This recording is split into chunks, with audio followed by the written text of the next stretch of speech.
Hi guys, so మనం ఈరోజు వచ్చేసి క్యారెట్ తాలింపు చేస్తున్నాము.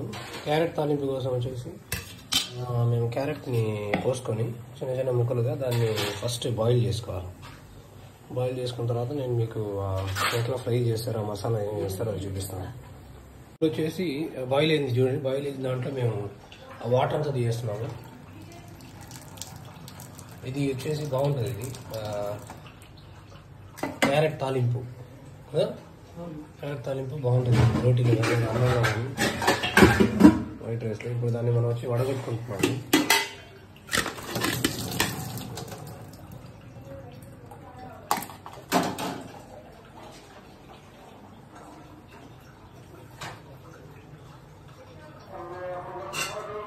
క్యారెట్ తాలింపు కోసం అవి కింద ఆన్ చేయలేదు, సో నూనె వేసుకుంటున్నాం కొద్దిగా. తాలింపు కోసం నూనె వేసుకొని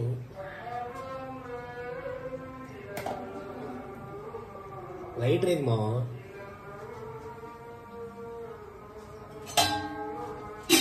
ఓకే లైటర్ దొరికింది, మాకు లైటర్ దొరికింది.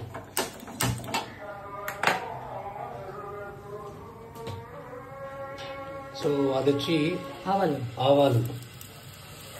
వేసుకున్నాం. ఇది వచ్చి పసుపు. ఇది ఏంది ఈ మసాలా పొడి? ఏం పొడి? జీలకర్ర, ధనియా, ఎండుమిరపకాయలు, ఓకే, తెల్లగడ్డ, అంతే. దాని యొక్క డ్రై పొడి కొనుక్కున్నా లేకపోతే అమ్మారా? కొనుక్కున్నా మనమే చేసుకుంటా పొడి. దీనిలో పసుపు, కారము. దానికైనా పేరు పెట్టావా? మసాలా అని చెప్పిన పేరు పెట్టావా? గరం మసాలా, తాలింపు మసాలానా అని పేరు? అదే తాలింపు మసాలా అంట. తర్వాత కరివేపాకు వేసాను. బా చట్ ఉంటుంది, అది ఏదో పడింది. ఇప్పుడు మనం అది బాయిల్ చేసుకుని క్యారెట్ వేసుకున్నాము. వేసుకున్న తర్వాత కొద్దిగా దాన్ని పెరిగేది. అప్పుడు ఈ మసాలా అనేది మనం కలిపేసేది. ఓకే,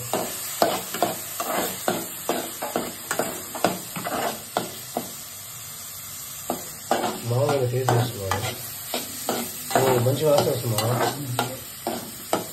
అంతేనా? అది ఎంత 5 నిమిషాలు? 10 నిమిషాలు అవుతుంది. ఇది కొంచెం ఉప్పు కావాలి, మనకు తక్కువ ఉంటే మిరప్పొడి వేసుకోవాలి. Okay okay. ఉప్పు వేసాము. ఉప్పు వేసాను చూడు. ఎప్పుడు వేసా ఉప్పు? ఉప్పు వేయలేదా? దాంట్లో పొడి వేసా. Okay okay. ఉడికినప్పుడు వేయాలి. సో నేను వచ్చి దీన్ని ఉడికినప్పుడు ఓకే బాగుంది. ఒక 5-10 నిమిషాలు అయిపోవాలి. 10 మినిట్స్ అంట. ఇది కూడా వచ్చి 10 మినిట్స్. ఇది వచ్చేసి ఆల్మోస్ట్ అయిపోయింది. ఇది వచ్చి డ్రై తాలింపు. ఇది రోటీలో అయితే మంచి టేస్ట్ వస్తుంది. రోటీలో కానీ దోశలో కానీ సూపర్ టేస్ట్. బ్యాచిలర్స్ కానీ ఈజీగా వండుకోవచ్చు. ఇంకా అంతే, ఆఫ్ చేసాము. కింద సెమీలో పెట్టినాము. కింద సెమీలో పెట్టేసి ఆఫ్ చేసి ఇంకా మనం మూత వేసాం. తర్వాత అయిపోయింది. ఇది సింపుల్.